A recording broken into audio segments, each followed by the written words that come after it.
Sanitary pad use করার জন্য private এরিয়াতে ইচিং, র্যাশ, হাইপার সেন্সিটিভিটি, অ্যালার্জি হচ্ছে।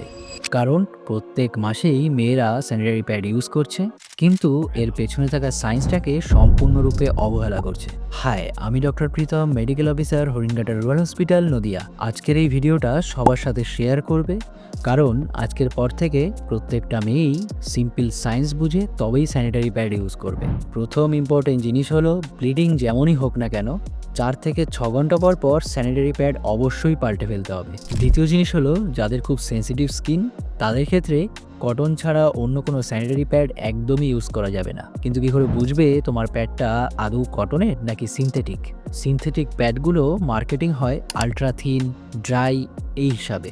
তাছাড়া তুমি যখন ইউজ করবে তখন দেখবে টপ লেয়ার অর্থাৎ যে লেয়ারটা স্কিনের সঙ্গে টাচে থাকে সেদিকটা খুবই স্মুথ আর স্লিপারি হচ্ছে, অর্থাৎ প্যাডটা সিনথেটিক। আর কটনের ক্ষেত্রে ওই টপ লেয়ারটা অনেকটাই সফট কাপড়ের মতো হয়। এর পরের বিষয় হলো ফ্রেগনেন্স ফ্রি প্যাড। যে সমস্ত প্যাডের গায়ে লেখা থাকবে fresh, cool, cooling sensation, deo, blossom, lavender, সেগুলো একদমই ইউজ করা যাবে না। তার থেকে বরং fragrance free, no added perfume, dermatologically tested for sensitive skin, এই সমস্ত ট্যাগযুক্ত স্যানিটারি প্যাড ইউজ করতে হবে। এরপরেই আমাদের বুঝতে হবে অ্যাবজর্বেন্সি অফ প্যাড, অর্থাৎ কোন প্রকার প্যাড কতটা ভালো ব্লাড অ্যাবজর্ব করে।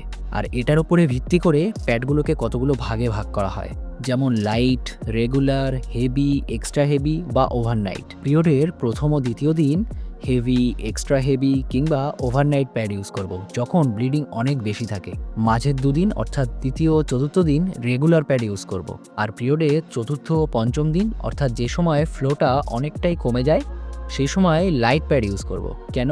যদি পিরিয়ডের 5টা দিন ধরেই কেউ এক্সট্রা হেভি বা ওভারনাইট প্যাড ইউজ করে সেগুলো সাধারণত মোটা হয়, আর এই মোটা প্যাডগুলো ইউজ করার জন্যই অত্যাধিক গরম, ঘাম ও তার ফলে র্যাশ আসতে পারে।